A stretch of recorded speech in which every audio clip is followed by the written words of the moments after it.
Continue until the Palestinian attacks stop. Joining us now is David Saranga. He is the Consul for Media and Public Affairs at the Israeli Consulate. Welcome to the show, sir. Good morning. You have the firm backing of the United States right now, but you see throughout the world there are a lot of folks concerned the Israeli reaction, the Israeli operation, a concern that perhaps the operation is disproportionate. Your response? What's disproportionate when it comes to more than 10,000 missiles that were launched towards Israel in the last 10 years? I want to remind everyone that Israel left the Gaza Strip on 2006. Today, no Israeli presence is in the Gaza Strip. No checkpoints, no settlements, no Israeli citizens. So I want people to understand that the only reason Israel entered the Gaza Strip is in order to bring peace, security and calm to the citizens of Israel. Can there ever be a truce if Hamas is in power in the Gaza Strip?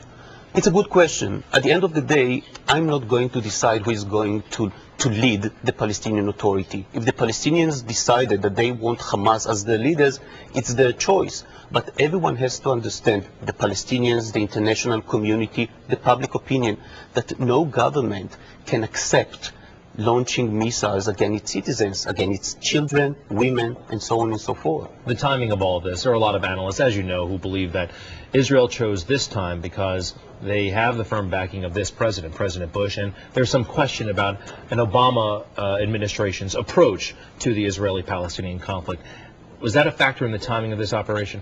I want to remind everyone that the support for Israel is a bipartisan support here in the United States. But there is some questions about Obama's commitment to your side. You certainly have heard this before. I heard what President-elect Obama said while he visited Sderot about Israel's right to defend itself. So I'm sure that when it comes to Sderot, we have the backup of a bipartisan backup. But I want to remind another thing. When Israel launched this operation, or before launching this operation, we sent Hamas messages that we want to go on with a ceasefire.